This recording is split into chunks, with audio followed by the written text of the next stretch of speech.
છો વિદ્યાર્થી મિત્રો? આજે આપણે ધોરણ 9 પ્રકરણ નંબર 2 માં સ્વાધ્યાય 2.1 માં પ્રશ્ન નંબર 2 જોઈશું. પ્રશ્ન નંબર 1 ની વાત આપણે અગાઉના વિડીયોમાં જોઈ ગયા. તો પ્રશ્ન નંબર 2 માં શું કહે છે કે નીચેનામાંથી x² નો સહગુણક લખો. શેનો સહગુણક લખવાનો છે? x ના વર્ગનો. પહેલો દાખલો 2 + x² + x. હવે આમાં આપણે x² નો સહગુણક લખવાનો છે. તો x² ક્યાં છે? તો કે અહીંયા ગાડી છે.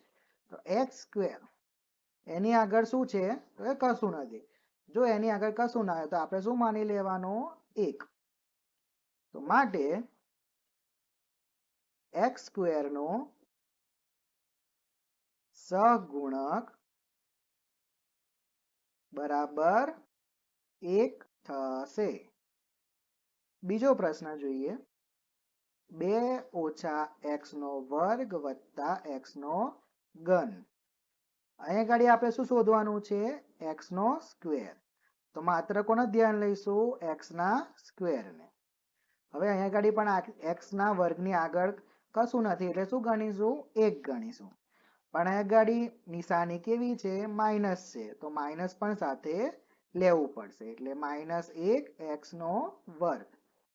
x ના વર્ગનો સહગુણક કેટલો થશે અહીંયા ગાડી? -1. હવે પ્રશ્ન નંબર 3 જોઈએ. પાઈના છેદમાં 2 × x² + x. તો અહીંયા ઘડી શું જોવાનું છે આપણે? x² નો સહગુણક, x ના વર્ગનો સહગુણક.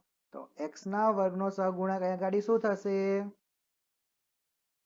સહગુણક બરાબર શું થશે? પાઈના છેદમાં 2. x ના વર્ગનો સહગુણક પાઈના છેદમાં 2. પ્રશ્ન નંબર 4. વર્ગમૂળની અંદર 2 એને ગુણ્યા x - 1. તો અહીંયા ગાડી શું થશે સહગુણક? તમને ક્યાં પણ x નો વર્ગ દેખાય છે? ના, આ ખાલી x છે. માટે x² નો સહગુણક બરાબર શું થશે? અહીંયા ગાડી x² છે જ નહીં માટે સહગુણક શું થશે? 0 થશે. કેમ? કારણ કે આ ગાડી x ના વર્ગનું પદ આપ્યું નથી માટે સહગુણક શું થશે? 0 થશે. તો આ તમારો પ્રશ્ન નંબર 2 સ્વાધ્યાય 2.1 નો અહીંયા ગાડી પૂર્ણ થાય છે.